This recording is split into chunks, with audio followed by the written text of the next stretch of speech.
2020 and safe systems of work. So I am going to look at the changes to the furlough scheme from the 1st of July. And in particular, I'm going to be taking us through some of the guidance that was published during the evening of the 12th of June. This covers the tapering of the scheme, as I discussed in our most recent webinar, and also talking about the key changes that relate to flexible furloughing and how we're going to look at calculating and submitting furlough claims, and also a little bit about eligibility.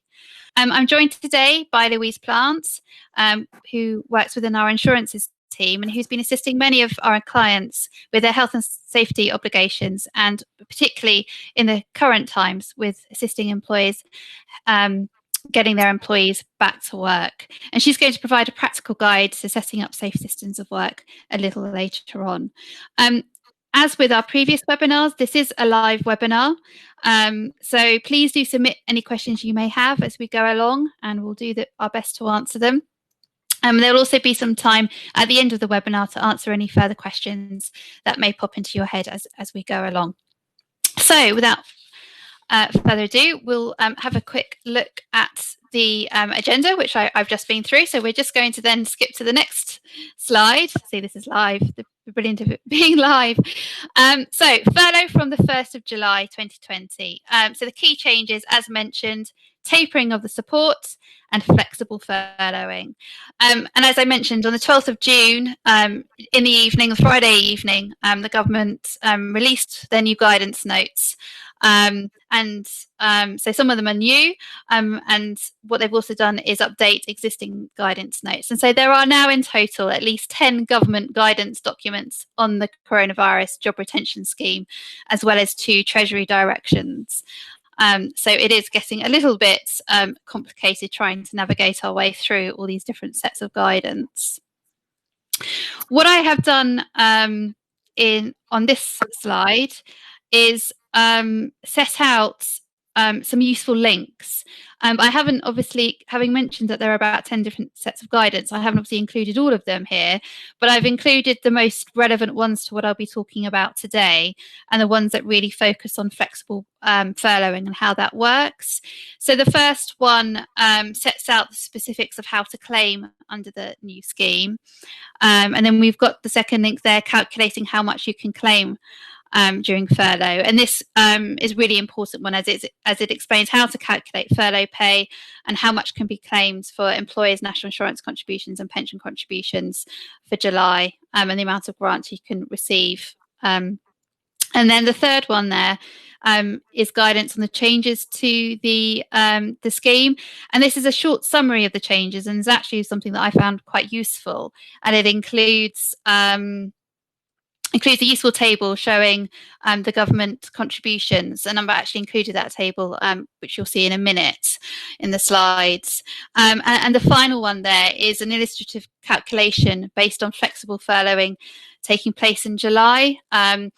And as you'll see, when I start talking about how we calculate flexible furloughing, it is complex, but I found this link particularly useful, as it does kind of start. It's an example that takes you from the start of the calculation right through to the end of the calculation. So it's a useful guide.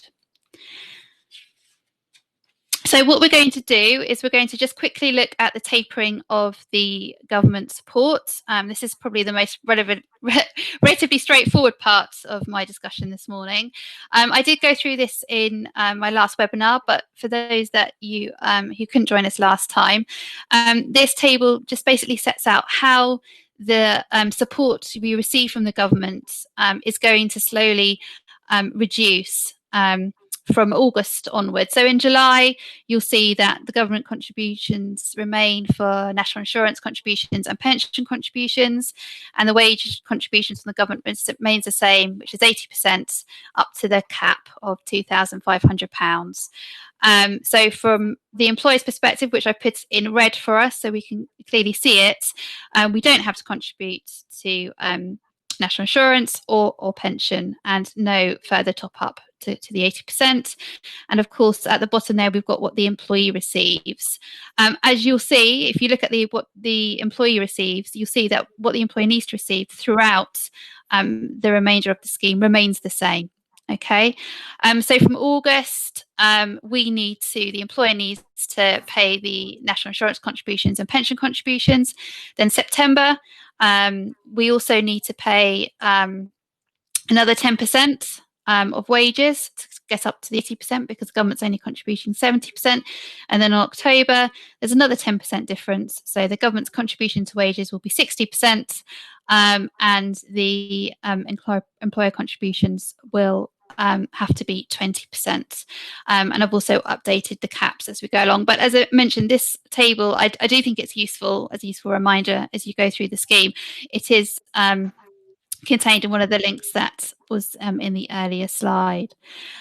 So a couple of points I just wanted to make in terms of tapering of support. Flexible furloughing, the wage caps, so that's the £2,500 cap, which then tapers down, but that wage cap is going to be proportional to the hours an employee is furloughed. So for example, if you bring back an employee on a flexible furloughing scheme, if they're placed on furlough for 60% of their usual hours, then the employee will just be entitled to 60% of the £2,500 cap. Okay. Employers must pay employees for their hours worked. That's quite a straightforward point, but very important to remember. So for those hours that they do come in and perform work for you, you need to pay them. And the scheme ends in its entirety on the 31st of October. And as things stand, it seems very unlikely that it will be extended. Right. So moving on to claim submissions. So bear with me as I kind of try to take you through some of the detail on this. It's not particularly riveting, but as I said, please bear with me. So claims for periods ending on or before the 30th of June must be made by the 31st of July. So if you've got employees on furlough at the moment, you must make sure that you submit their claim by the 31st of July. Essentially, what's going to happen is that from the 1st of July, there's essentially a new form of coronavirus job retention scheme in place, applicable from the 1st of July onwards. And the first time you can make claims for any days in July furlough will be the 1st of July. Okay, you can't claim for periods covering July before that point. Again, relatively straightforward. Claims can't be made more than 14 days before the end of the claim. Okay. So, for example, claims that have an end date of the 31st of July can't be made until the 18th of July. There is no, and as before, actually, I should also mention claims mustn't overlap. So you need to include all employees who were furloughed during a claim period, even if they're put on furlough or came off furlough at different times. Okay, claim periods cannot overlap, and that's the same as has been previously with the furlough scheme.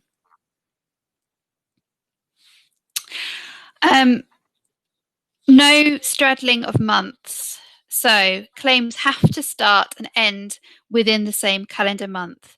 And the reason for this is because, of course, the government support is tapering, and so the rules change from month to month. So therefore, each claim must start and end within the same calendar month. It is possible to make more than one claim in a month, but claim periods cannot be shorter than a week. So there is an exception to this if you're making a claim which covers a few days at the beginning or the end of the month. So, for example, if you pay your staff weekly and the month end results in a week being split across 2 months.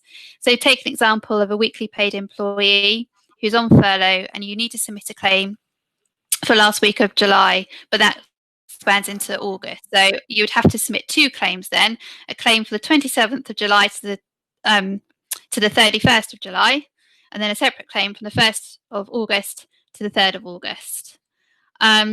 There is guidance from the government which gives examples of how to work out claim periods. And so if you think that it may become a little complicated for you, then I would suggest that you look at the guidance. Flexible furloughing. So from the 1st of July, employers can bring furloughed employees back to work for any amount of time and any shift pattern. Okay, so essentially from the 1st of July, you can allow your employees to work for some days or some part days and be furloughed for other days. So, for example, you could ask your employee to work Monday, Tuesday, Wednesday, and then be on furlough Thursday, Friday. Or you may decide that actually it would be better if they attended work every day of the week, but perhaps half days. So they do half days, Monday to Friday. Any sort of working pattern is permitted under the flexible furlough scheme. And there is no restrictions on the length of time that flexible furloughing must last. Okay, and you'll remember with the full-time furloughing up to the 1st of July, there's been that 3-week minimum period. Doesn't apply here. Okay.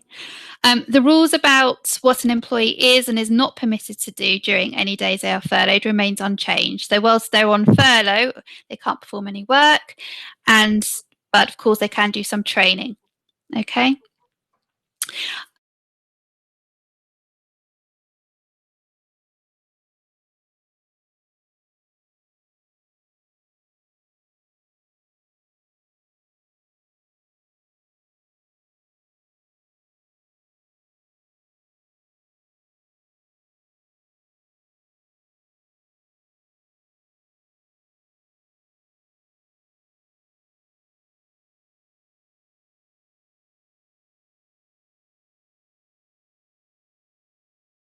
Who are furloughed at the moment and you want to continue with the arrangement that they're on full-time furlough as such, then that can continue until the end of October. Right, bear with me. Sorry, I'm just going to just play with my screen a little bit so I can get to the next slides. So moving on to eligibility, as we've discussed previously, to be eligible for the flexible furloughing or to be eligible to go on the furlough scheme at all now, employees must have been furloughed for at least 3 consecutive weeks prior to the 1st of July 2020. Okay, so therefore the last date for furloughing employees for the first time was the 10th of June. And as I've said, from the 1st of July, the minimum 3-week period for furlough has been removed. And so from the 1st of July, flexible furlough arrangements can last for any period of time. Okay, but just one small point, but perhaps an important point.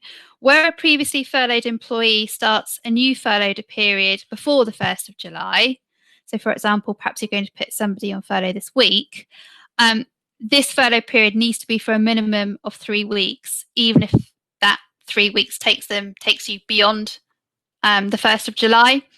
Seems a bit strange to me, but nevertheless, so anybody you're putting on furlough now has to be on furlough for 3 weeks, even if that takes you to, first week, second week of July. So HM Revenue Customs are going to validate the number of employees that can be claimed for. And what I mean by this is that the number of employees you're claiming for can't exceed the highest number of employees that were in any claim up to and including the 30th of June. So, for example, if you've claimed for 20 furloughed employees in April, 40 in May, and 30 in June, from the 1st of July, you're not going to be able to claim for any more than 40 employees in one claim period. Okay. Some exceptions here. So the 10th of June cutoff that I mentioned for furloughing employees for the first time isn't going to apply to those returning from family-related leave. These employees are still going to be eligible for the furlough scheme, even if they haven't been previously furloughed by the 10th of June, provided the employer has used the furlough scheme for other eligible employees. Okay.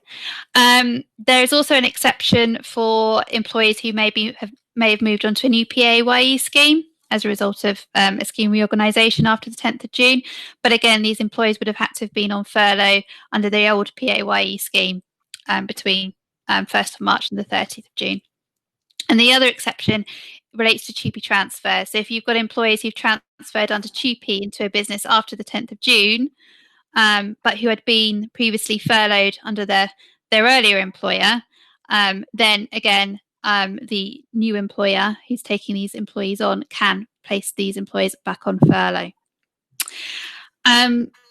However, there is an issue perhaps for some of you in relation to when you're looking at the fact that the number of employees in a claim period can't exceed the previous maximum, particularly where you may have been rotating, operating a rotating furlough arrangements before the 1st of July. Because, of course, if you've rotated your employees on furlough, you're likely to have a smaller number of employees you furloughed at any one time. So moving on to the calculation part of flexible furloughing. So although the concept of flexible furloughing has been welcomed and indeed really lobbied for over the past few months, what has happened is that, having looked at the guidance, we can now see that there is very complex rules for calculating the amount of grants that can be claimed under flexible furloughing. For many of you, the calculations aren't going to be straightforward, and I've set out the basic format of the calculations in this slide and the next slide. But it's going to be complex and it's going to be time-consuming, and there's no way of getting around that. So if you want to take advantage of the flexible furlough scheme, you're going to have to calculate all of the following, or each of the following, for the employee. So the employee's usual hours, their actual hours worked, and therefore their furloughed hours. So if we look at this in a little bit more detail, the calculation is going to vary depending on whether you previously calculated the grant on the basis of a fixed salary or a variable pay. And of course, variable paid employee, sorry, I didn't know whether my connection dropped, but I'll carry on. A variable paid employee is one whose pay depends on the number of hours worked, and obviously whose pay will vary from month to month. But in each case, what you need to do is you need to calculate the number of usual hours they would work in order that you can then compare it with the actual hours worked to then get to your furloughed hours. So as I said, different calculations apply depending on whether employees work fixed or variable hours.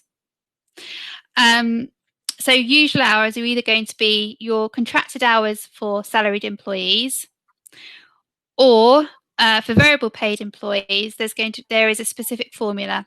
Okay, and there are examples again on the guidance. So go back to those links on that earlier slide, which shows you how to calculate usual hours for contracted salaried employees and for variable paid employees. Okay, once you've done your calculation, always remember to round it up to the next whole number of hours. And essentially, to calculate usual hours for those with fixed hours or pay, you're going to be looking at the number of hours they were contracted to work for the pay period before the 19th of March, before furlough came in.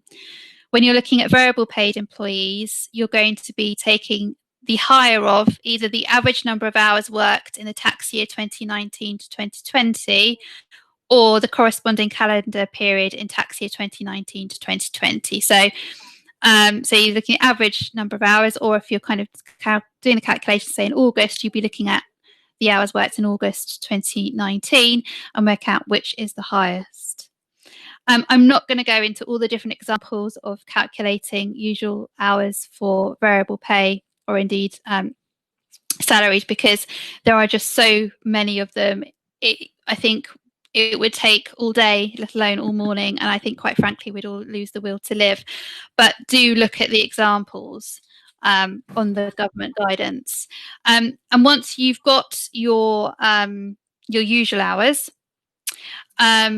you need to then calculate your furloughed hours. And this bit's quite simple, really, because what you're doing is you're deducting the actual hours worked from the usual hours, and that will give you your number of furloughed hours.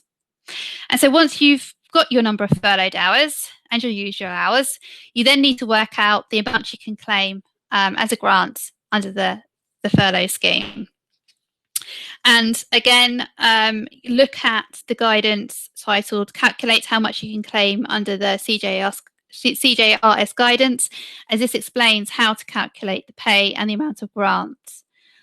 So as an example, a salaried employee who has monthly furlough pay, let's keep it simple, whose 80% equates to 2,500, the cap. So they've got a monthly furlough pay of £2,500. You basically take that monthly pay, you multiply it by the number of furlough hours, and you divide it by the usual hours. And that gives you a grant that you can claim. Okay.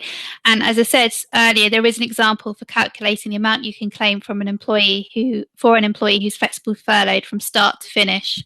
And that's one of the links. It is helpful. Employers are going to be expected to report the hours worked and the usual hours in the claims portal. And only where there are 100 or more employees in a claim can the details be submitted on a spreadsheet. The calculation complexities are kind of compounded by the need to ensure that claims are contained within the same month. And also the government guidance that an employer should not claim until it is sure of the exact number of hours an employee will have worked during the claim period. So this requirement to know the exact number of hours they've worked is going to make it logistically more difficult for employers to submit claims and receive the funds in advance of the payroll dates. As I said, there's various worked examples by HM Revenue and Customs to have a look at those. But I think what you've probably got the gist of now is my message that the time it will take to calculate and then submit these claims is going to be very time consuming indeed.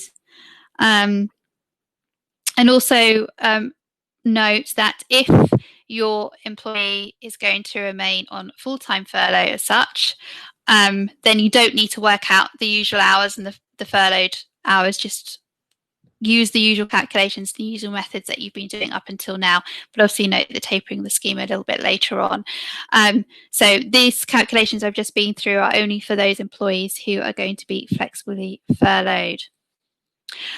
So a few practical points. The first point, which I haven't put on the slide, but is an important one, is that if you're wishing to claim under the new flexible furlough scheme, there's going to be a huge amount of government guidance to navigate.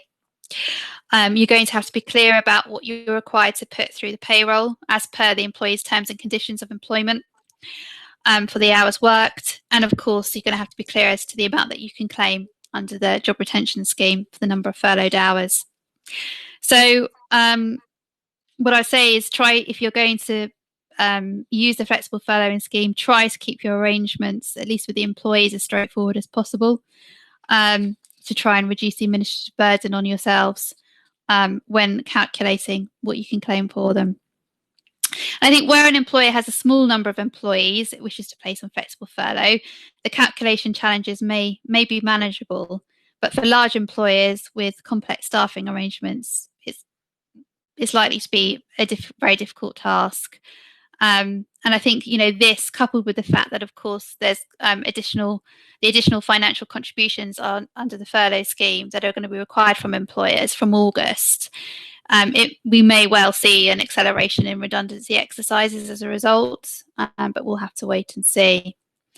And also the other thing I just want to point out is that the current Treasury direction that we have only covers the furlough scheme up to the end of this month.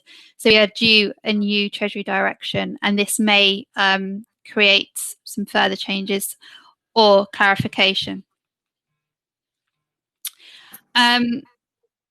So going back to the slide here, practical points. When you are paying employees for the hours they've worked, remember to pay them at least the national minimum wage. And I mention this because, of course, we've had the furlough scheme from March. National minimum wage went up in April.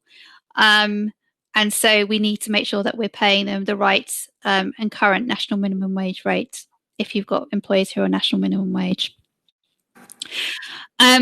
Guidance on the flexible furlough scheme suggests that a written agreement will be required to enter into a flexible furloughing arrangement. It states that if you flexibly furlough employees, you need to agree this with the employee and keep a new written agreement that confirms the new furlough arrangement. If you compare this to what it says in terms of, the full-time furlough, that simply states an agreement needs to be recorded in writing and an employee doesn't need to provide a written response. So there is a difference here. I don't know whether we don't know whether it's a conscious, deliberate difference, but there is certainly emphasis on, having a written agreement with your employee. It's not precisely clear what needs to be put in this agreement. For example, do we need to be agreeing the specific hours the employee is going to be working in writing, or can we simply agree a process for varying hours week to week or month to month? I guess the safest would be to agree specific hours and then update it as you go along the agreement, although arguably more time consuming. And I wonder whether this requirement for a new written agreement is there so that perhaps HMRC customers can later request to see the agreement and check what's been claimed versus the agreement. I don't know. But it is important that we do have a written agreement in place until, or unless we get some guidance that changes that. That brings me on to record keeping. So we need to keep that agreement with the employee. We need to keep a record of the number of hours they have worked and the number of hours they've been on furlough, and all that information needs to be kept for 6 years. In light of flexible furloughing, certainly in terms of calculations looking rather complex, do you consider whether actually we could be rotating employees? And there's two reasons for this. One is complexity. The other reason is that if you've got a number of employees who've been on furlough for a very long time, there is that sense of, are we, inadvertently kind of de-skilling them? Is it going to be harder to integrate them back into the workplace when we need them to? So that's another reason why to consider perhaps rotating your employees on furlough, on and off furlough. But the other thing, as I said, we don't now have that requirement to have furloughed employees on furlough for 3 weeks. It's being removed from the 1st of July. So actually we could explore different rotated furlough arrangements, which perhaps might give us a similar result in number of kind of hours being worked, but wouldn't require the calculation of the usual hours and the furlough hours, which is a critical component of flexible furloughing. So, for example, you could consider like a 1 week on, 1 week off arrangement. And this may help employers be more flexible in their arrangement and distribute the work. So have a think about that option as well. The guidance doesn't explicitly state that we can rotate employees on and off from the 1st of July, but there is nothing that says that we can't. So we're assuming that we can continue to rotate employees.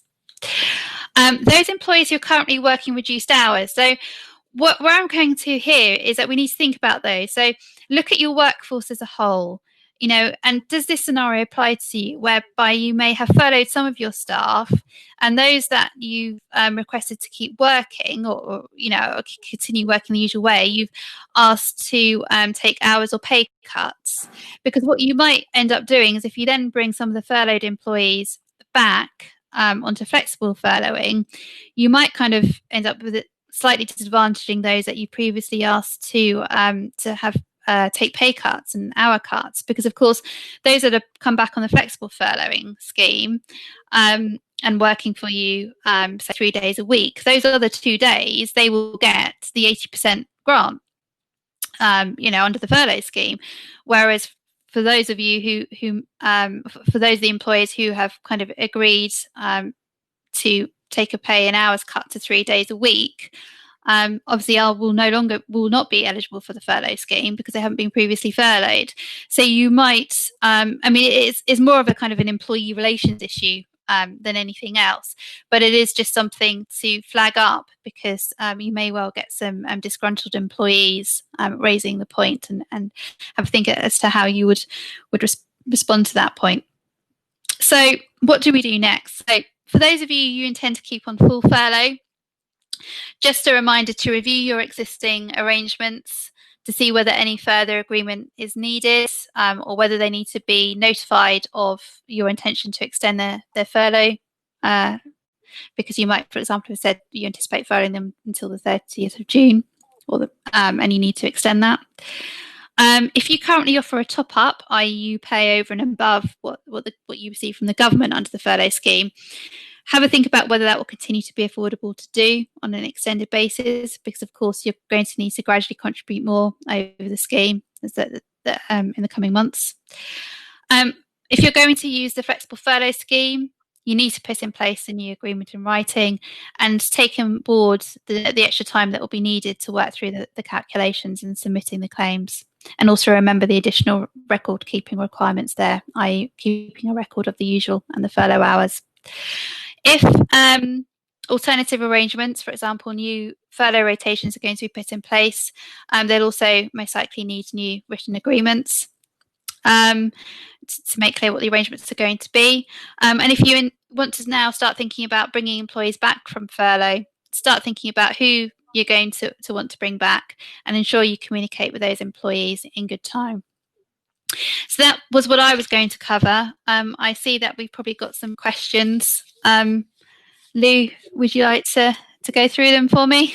Yeah, so you've had a number of questions come through. So the first question we've got, if we have people that have been brought back full-time, but we would like to utilise the flexible furlough scheme, is that permitted? Or can we only bring people back that are currently on furlough back in this way? Okay, so you've had people who've been brought back full-time. Brought back full-time, but we'd like to utilise the flexible furlough scheme, is that permitted? Yes, if they've previously been furloughed, then yes. But they've been brought back full-time. Yep, then that's fine. Yep, that's fine. So as long as they've been furloughed for 3 consecutive weeks before the 1st of July, then yes, even if, for example, you brought them back full-time on the 1st of June, you can put them on a flexible furloughing arrangement from the 1st of July. That's absolutely fine. And I think the next question might then follow then. Can you swap between flexible furlough and full furlough? As I understand it, yes, you can. Yeah, there's nothing to say that we can't. Okay.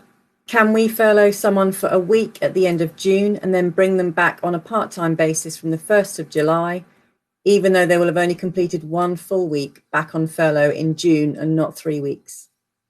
I get the question. Just thinking it through, I don't think we can. My understanding is that if you did that, you may forfeit the grant for the furlough period from the last week in June, because my understanding is that if anybody who's recently started a furlough, a new furlough period has to be 3 consecutive weeks. And I don't think there's anything in there that says that part of that, those 3 weeks could be flexible furloughing. So my understanding of the guidance that I've read is that if you did put them on flexible furloughing, whilst I'm sure you'd be eligible for the flexible furloughing, there might be a risk that you might lose that grant for that week at the end of June. Okay. Good question, though. If you decide to no longer top the 80% to 100%, what do we need to do to cease this? You'll have to reach an agreement with your employee. So obviously you would have have sent them some communication and letter setting out in writing, setting out the furloughing arrangements and what this means for them. And what you'd have to do is you'd have to write to them again and say that from this date, for those we require you to remain on furlough, but your pay will only be whatever, 80% or the £2,500 cap, whatever's relevant, and you'll need to ask for their consent to that change. Okay, and then following on from that, can they not accept this? Yes, they can decline. So because essentially you're asking them to take a pay cut, and with everything, with anything also, you need an employee's agreement to go on furlough in the first place. So if they don't agree, you'll then be looking at having kind of difficult discussions with them, potentially whether it's, well, this is a way of us avoiding a redundancy situation, and essentially you'll just be trying to persuade them to agree as a view of, cost savings for the business and view of preserving jobs. And also, I think, you could point out the fact that, the vast majority of employers who are using the scheme have only been paying what they could receive from the government, but you've got to that stage where you can't continue that arrangement any further. So was that all of the questions for the time being? Yeah, for the time being. So. Good. Right, I'm going to pass over to you, Lou, then, to look at safe systems of work. Okay, so I'm going to try and basically do a bit of a whistle-stop tour in terms of where we are now with regards to the current guidance. what that means for employers who are thinking on getting their employees back into the workplace, and practically what you need to do and what you need to think about in order to enable that to happen. So where are we at the moment? Well, as of the 10th of May, the announcement was that if you can still work from home, then continue to do so. But if you cannot work from home, and those situations that the government are envisaging are either if, for example, the job that you have your employee doing from an operational perspective is that they physically can't do it at home, or if those employees have a personal situation or a home life situation, which again makes it impossible to work from home, then you can get them back into the workplace. So, as I said, at the moment, if you can still work from home, then continue to do so. But if you can't, those people can now start to return to work. It's worth flagging up at this point in terms of your employer's duties with regards to the staff that you have still got working from home, what they are. And the Health and Safety at Work Act 1974 basically says that you have a duty to take steps that are reasonably practicable to ensure the health, safety and well-being of your employees. And whether they're working actually physically in the workplace or at home makes no difference. You still owe those duties.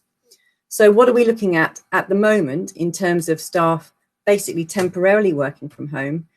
Your duty as an employer is to provide appropriate equipment to enable them to work from home, for example, laptops. If you have an employee that's saying, I've got a problem with my neck or my seat, then if you have those resources available to you and you can provide it, you should be looking to provide that employee with whatever equipment they may need to work from home and to basically do their job effectively. And the other big point that is being stressed at the moment, with a lot of us working from home where we're not used to working from home to the extent that we are, is to monitor the well-being of those people that are home working, to try and prevent feelings of abandonment and isolation. And so at the moment, the advice is if you can set up a good system of mentoring and being in contact with those people that aren't in the office, just to make sure that they're okay, ensure that they know who they can speak to if they have got any problems, then that's your duties at the moment. Now, I flagged up the workstation risk assessment point because if you had your employees actually physically within the workplace, normally you'd be undertaking a workstation risk assessment to make sure that everything's fine. Now, the government and the HSE at the moment don't expect employers to literally be going into their employees' households and making sure that their workstation is set up correctly. It is a bit different if you have someone who's deemed to be permanently working from home and the duty is a bit more onerous. But at the moment, because we're all temporarily working from home, the guidance is that employers aren't expected to go into the workplace and go into the employees' homes. But what you do need to do, and what we would advise you to do, is to basically tool those employees up with enough information and guidance so that they can basically do their own risk assessment of their own workstation at home, consider whether there's any trailing leads or making sure that the environment is sufficient, that they've got enough lighting or it's sufficient temperature, all that kind of stuff, and informing your employees and giving your employees the information that they need to basically pretty much do their own risk assessment to make sure that they're working in the best possible environment for themselves. So that's just a quick sort of reminder and recap of what you've got to do and what your obligations are for those employees that are working from home. But the main part of this talk that I wanted to get across is with regards to what employers' duties are and what they need to think about to get staff back into the workplace.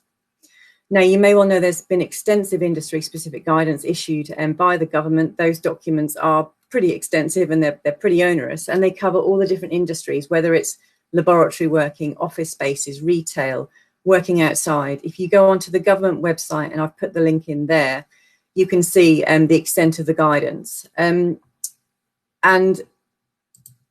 the prepared position with regards to when you have staff literally coming back into the workplace is to put in place steps and procedures to maintain the social distancing guidelines that are currently in place, which is 2 meters. Now, I understand that's under review, so we'll see where we get to with that. But at the moment, the guidance is there to enable employers to put in place appropriate systems to keep staff 2 meters apart. Now, the fallback position, because they appreciate that not everyone can do that, is that where social distancing is not possible, either because of the nature of the work, so say, for example, you are delivering things that require a 2-man lift, it might be the case that those employees can't physically keep 2 meters apart, or perhaps the layout of your workplace means that you can't physically get people all back in the office and maintain that 2 meters thing. Then there's basically fallback guidance and steps, mitigating steps that you can take, again, to sort of try and reduce the risk of the virus. And in terms of what your duties are, in terms of getting people back into the workplace, it is, again, to reduce the risk of the transmission of the virus to the lowest level possible. So what's the starting point? I mean, it's a huge amount of information to take on board and a huge amount of things to think about before you can get your people back into the workplace. So what's the starting point? Well, it's to undertake a specific COVID-19 risk assessment, which is no mean feat, to say the least, because it's fine in terms of just looking at the guidance and seeing what the government suggests and what you can perhaps do to mitigate the risk. But that the risks and the steps that you need to take will be specific to your business. It can depend upon the nature of the business, what you do, how big the business is, how it's organized, how it's regulated, in terms of also what the physical layout of the premises is like, and also what resources are available to you. Your duties from a health and safety perspective, as I've mentioned before, is to take all reasonably practicable steps. And that's all that you can be expected to do. But that varies from business to business and employer to employer. And if you don't have either the resources in terms of time or money, then that's going to differ from place to place. The other thing that you should bear in mind also, which is why your risk assessment that you'll need to undertake to get people back into the office is very much business dependent, also depends upon your employees. So say, for example, you're working in a workplace that has a high number of potentially high risk people or vulnerable people, then the contents of that risk assessment will vary and be different depending to in comparison to other businesses. And it's worth also pointing out at this stage, and the reason that I flag up the employees or perhaps high risk people is that you may have to take different steps depending upon who you've got in the workplace. And that doesn't just apply to your employees.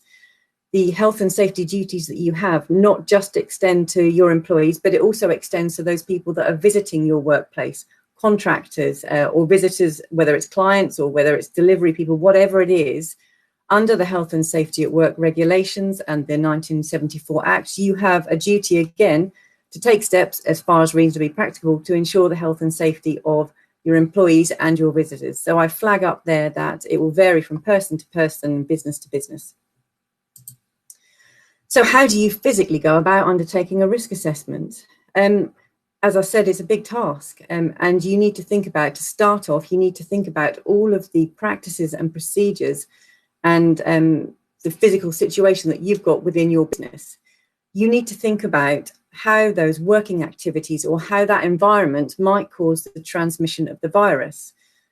Once you've done that, you've flagged up where the potential risks may be, where the virus could be transmitted. You then need to think about those people in those situations who could be at risk. And again, I go back to is it just your employees or is it contractors? Is it visitors? And you need to take them into account and see who's going to be at risk depending upon each issue that you're considering. You then need to think about how likely it is that someone could be exposed in your risk assessment. So that's in terms of is that working situation, is that environment a high risk? Is it a low risk? Is it a medium risk? So you think about the actual risk itself, where the risk is, who could be at the risk, how high that risk is. And then off the back of that, once you've kind of done those steps, you then need to think, okay, what steps can I take? What steps are reasonable and practicable in my circumstances to reduce those risks? And again, I refer back to the government guidance, which suggests recommendations depending upon what issue and what area you're looking at. So the issues covered that they're expecting employers to think about is when people are arriving and leaving the workplace. Can you put in place one-way systems? Can you leave one door for coming in and one going out?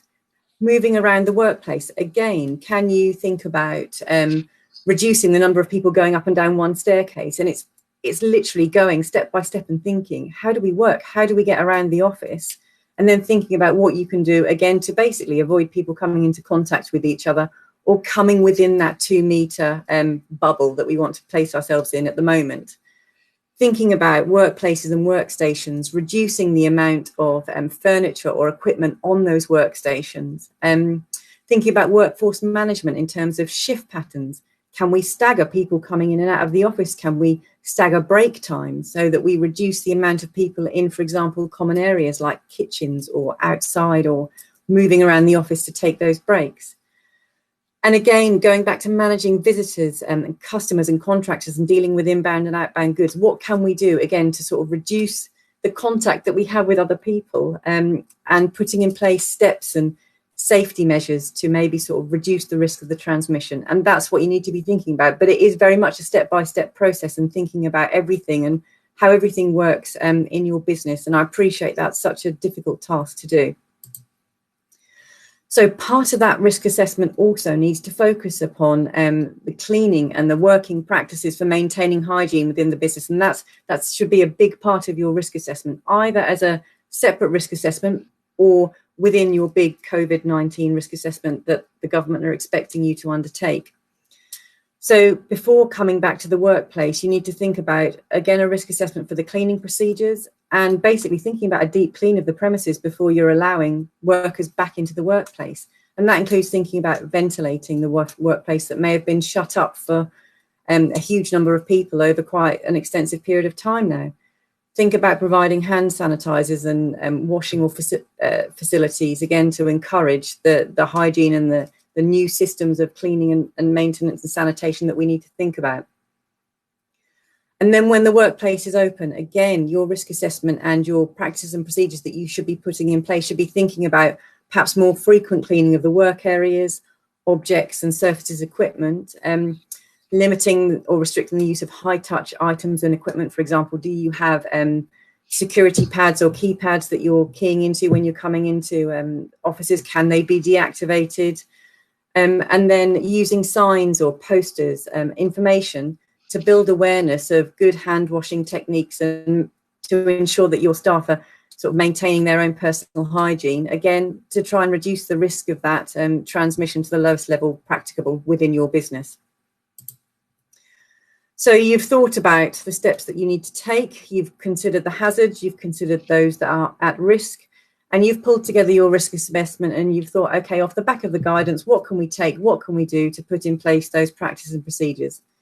The next steps, once you've got that COVID-19 risk assessment done, is to put in place those practices and procedures and to communicate this to your employees. And I would actually probably advocate communicating that particular risk assessment to your employees, perhaps even before those practices and procedures are put in place. And the reason being is that the government guidance and the whole point of all of this is to try and encourage people back into the workplace and to get things moving again. But in order to do that, your employees need to feel that they're safe. They need to feel that they're coming back into an environment that they feel safe to come back into. So keeping that communication going with those employees, talking to them and engaging with them about the systems that you're putting in place to make sure it's doable. We talk about things being reasonably practicable. It might be that the procedures you've put in place actually are really difficult for your employees to stick to. So it's important that you establish those lines of communication with your employees to get them on board, to get them feeling safe and to get them feeling that they have a say in what will be, to some extent, for some time at least, a new normal within the workplace. The government guidance also expects you actually that where you have over 50 employees to publish that guidance and those practices and procedures and the risk assessment in particular on your website. And that goes back to the fact that if you have visitors or other people visiting your workplace, you still have duties to them. And it may be that from their employers' perspective that they're also wanting to check that you are COVID-19 safe, that you have done all that you can to ensure that when their staff are visiting your workplace, they are going to be in a safe position and they're going to feel safe in coming along. So it's important, and therefore, that not only, as I said, where you've got over 50 employees, certainly you should be publishing your risk assessment and your practices and procedures on the website, but also you perhaps communicate that to anyone who's asking or anyone who's visiting your premises beforehand to make sure that they know that before attending what the practices and procedures are specific to your business. And the other piece that the government are asking to do at the moment is, once you've done your risk assessment, once you've put in place your practices and procedures for the new normal for now, that you complete a poster confirming that you complied with that guidance and you display it clearly in the workforce. And again, it's all about making sure that those employees in particular who are returning back to the workplace feel safe and working back with you. So in summary, in terms of where we are, in terms of what the guidance is for now, again, reiterate, it's to work from home if you can. But if you have got staff returning to the workplace, you need to undertake that COVID-19 risk assessment, and it should include dealing with specifically cleaning of the workplace sites and getting everything ready to get your workers back into the office. Off the back of that risk assessment, put in place appropriate practices and procedures, and make sure that you communicate that with your employees and with other people who are visiting your workplace. Keep it under review and make sure that it's being enforced. You need to check that whatever you are doing is working, because you don't want to ever be in a situation where you've put in place all these practices and procedures, but actually the staff aren't complying with it, or they're just not getting on board. In which case, you may find yourself open to some questions if you're not taking steps to make sure that what you have done is working. And keep in line with the government guidance. As I'm sure you're aware, it's changing from week to day to week to week, let alone from month to month. So keep on top of it and make sure that what you are doing and what practices and procedures you have put in place are still working for your employees. So that's all that I have to say at the moment. I think there's been quite a few questions come through. Yeah, there are. I think there's one for me, but I'll come to that in a little while. So I think the first one for you, are you seeing many employees working through the government's COVID-19 secure self-certification? I did, yeah. No, I've not heard of any at the moment, but I presume that they are doing that in the background. So I would hope that they're working through the risk assessments, and I hope they're working through the guidance, because it is so important in terms of getting people back into the workplace. So yes, I hope so. In the background, I think is the best answer I can give to that one. Thank you. Next one, which I'll try to read out a little bit better. If you believe that the arrangements you are putting in place mean that social distancing can be maintained, does that mean you do not need to get staff to wear face masks? At the moment, the guidance is that, and face masks, I need to distinguish, face masks are very different to face coverings.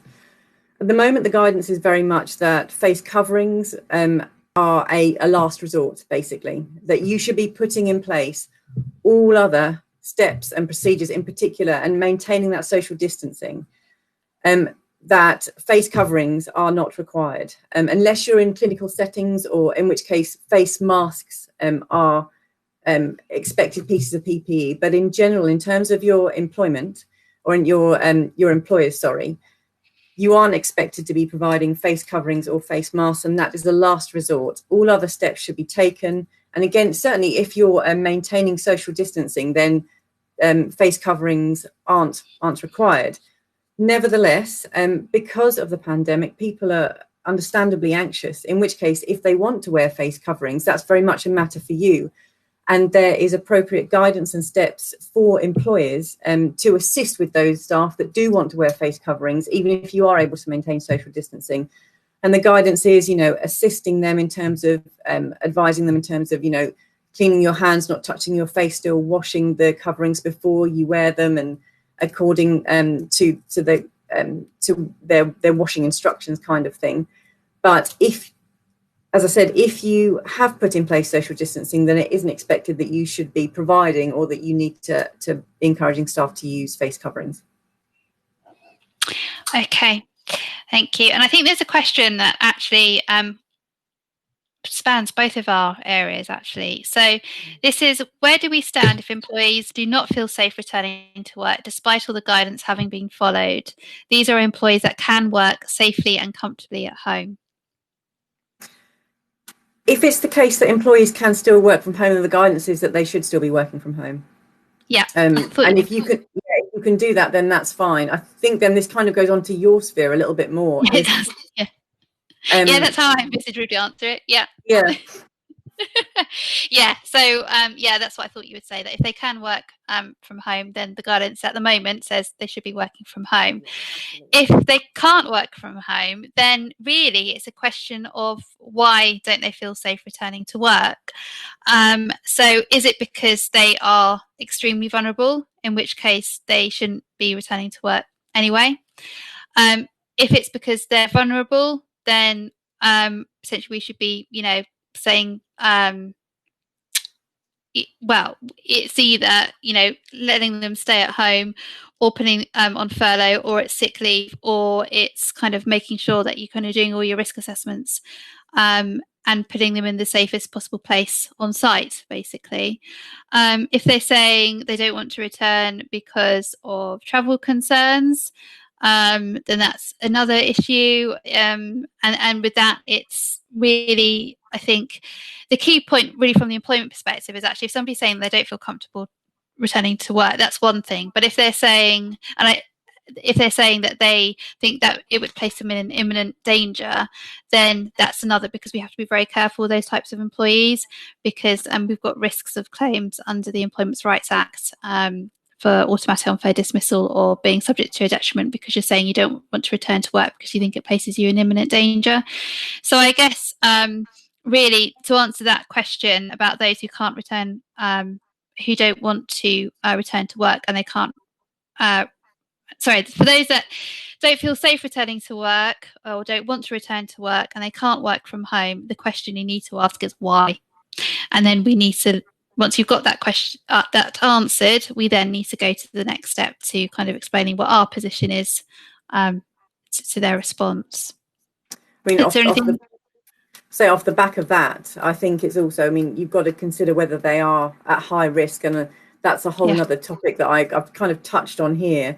But you also need to think about those individuals, if they are high risk, either because of their own medical situation or perhaps they're at home caring for somebody who is at high risk, then the advice is also that you should be doing a separate risk assessment for those people and thinking about what steps you can put in place for those individual employees in terms of whether they can do an alternative role that means that they can maintain social distancing, or what steps you can take to assist those employees to feel safe and to actually place them in a safer situation in light of their vulnerabilities, whether that's personally or whether it's because of their home circumstances.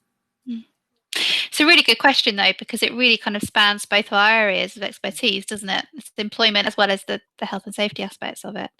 I spotted a question that came in when you were talking, Louise, but it refers to my part, which is, can you clarify the situation regarding calculating holiday for those who are flexibly furloughed, for example, part-time working only?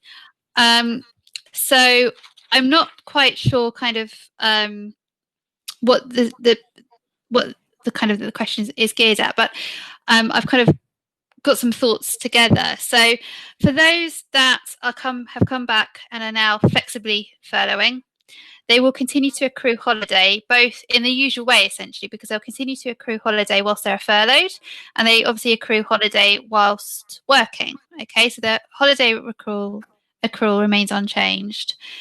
With regards to their pay during annual leave, then again, it should be 100%, because the guidance is now clear that for those that are on furlough and who take annual leave, they should receive 100% pay. And of course, if they're taking annual leave when they're meant to be at work, because it's their working allocation in flexible furloughing, then again, of course, they'd be entitled to 100% pay.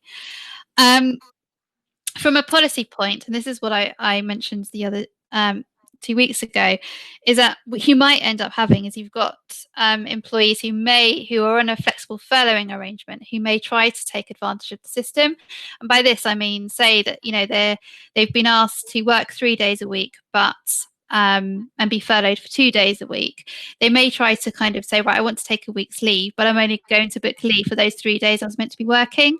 What you really want to do, I would have thought, is have a policy in place to say that if you want to book a week's leave, you need to book the days that you're meant to be working and also the days that you are on furlough, because otherwise they're kind of seen, essentially getting a bit of an unfair advantage to those that who are either continue to work or those who are actually always been part-time employees.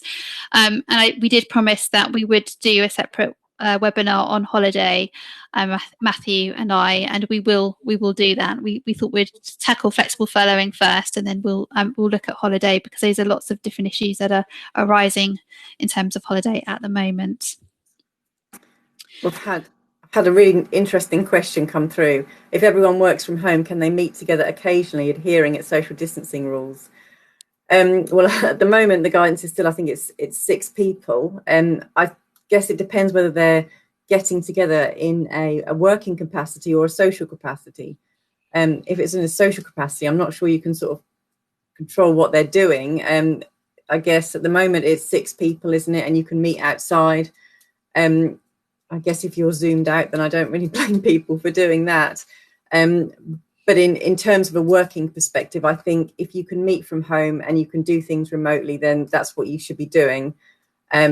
And I think it's up to them if they want to meet socially and how they manage that. I think that's a bit of a difficult question to answer, but I can see why everyone would want to physically try and get together rather than continually doing this through the computers that we've been having to do for the last few months. I'm not sure that that's particularly well answered, to be honest.